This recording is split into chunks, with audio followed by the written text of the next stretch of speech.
These songs, phrases, are of great importance to the de-schmutzing of the corner of the collective human mouth.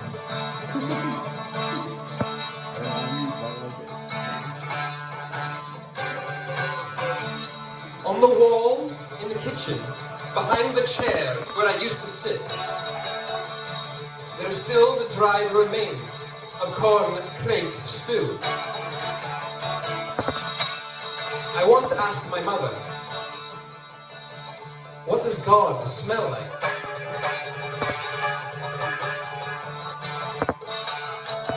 I don't know, she said, staring into the mom écrou of our low ceiling.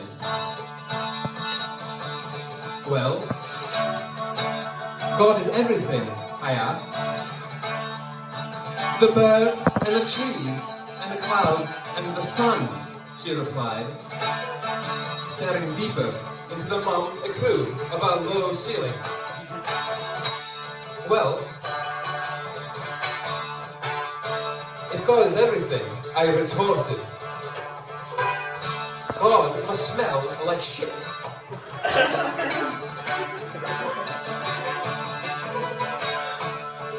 And quicker than a mule's hind leg, my mother flung a ladle full of corn and fake stew at my head. And still, on the wall, in the kitchen behind the chair where I used to sit, there is still the dried remains of cornflake stew.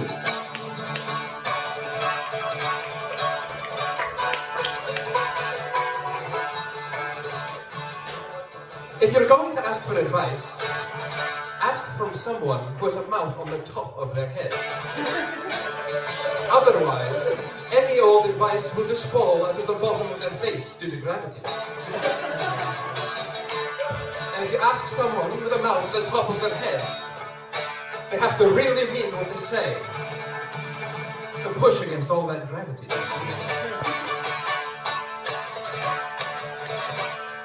Nobody liked how many birds I knew.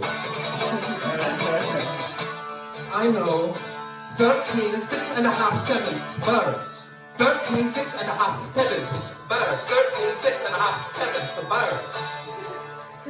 That's not even a real number, they cried, pooling their efforts to try and rescue a mink wedged in a culvert.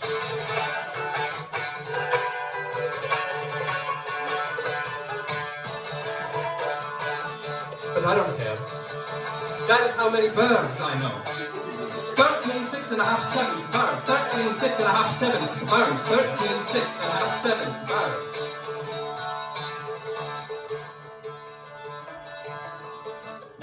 Music was invented by a boy trying to drown out the sound of the girl he loved kissing another boy in an adjacent room.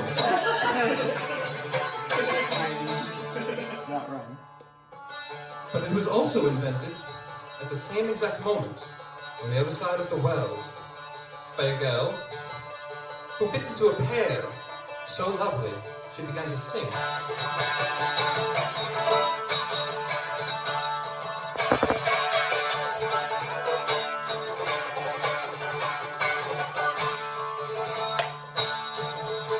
I once was taking a shit on an airplane bathroom and I leaned on the flush button on accident and had my balls ripped clean off my loins.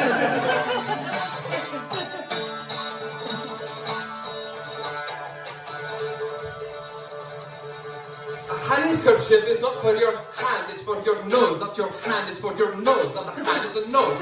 And that which is to a foot, what a nose is to a hand, is running. So I need a footkerchief, not a handkerchief, a footkerchief, not a handkerchief, a footkerchief. So I said, God, I need a footkerchief, not a handkerchief, a footkerchief. He said, a footkerchief, not a handkerchief, a footkerchief. There is no such thing as a footkerchief, a handkerchief, not a footkerchief, a footkerchief.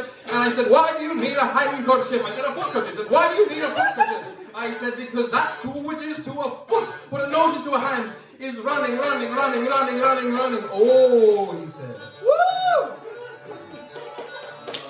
You don't need a handkerchief. Not at all, I said. You need a footkerchief. entirely, I muttered. He held up a chryselephantine finger and made vaguely apologetic, circumspect noises. Well, at present, he said, I'm working on a new kidney disease for marmosets. But once I'm finished, I'll make you a foot kerchief.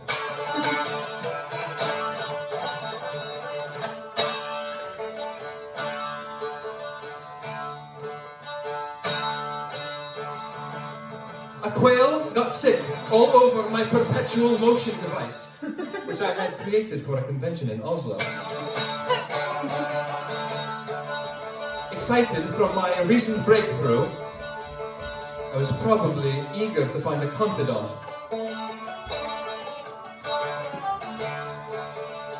I lured the quail from a well-groomed gulch with a handful of panoche and hazelnut popcorn. It watched my device's interminable revolutions with a mixture of awe and complete emptiness.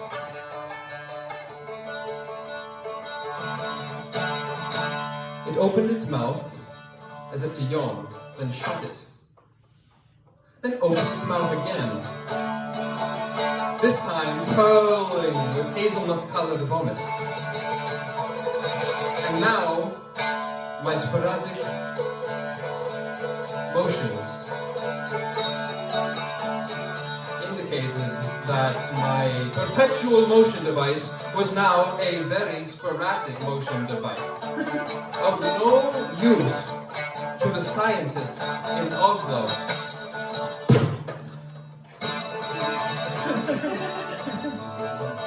Every wrinkle on my forehead is one year in my life. This is the year I met Maria.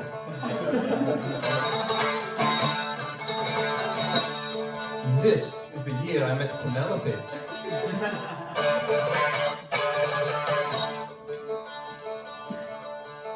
Sometimes I try to knead my forehead and push the years in the preferred order.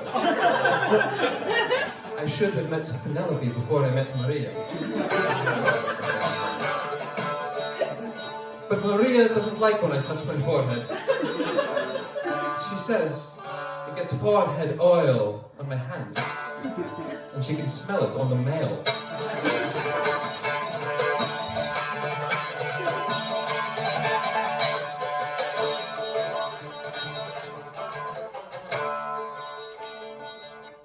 I have a disease in which I hear every sound as if it is issuing from a mouth full of cornbread.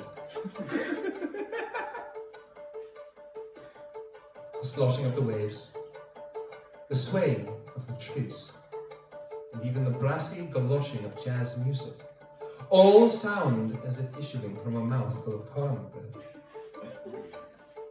And I can't understand anything, because it's too mumbled into the cornbread. But it does have a lovely side effect. And then everything sounds happy.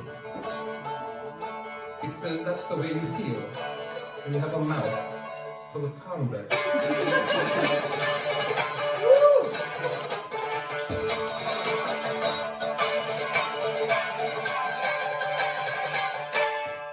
Yeah.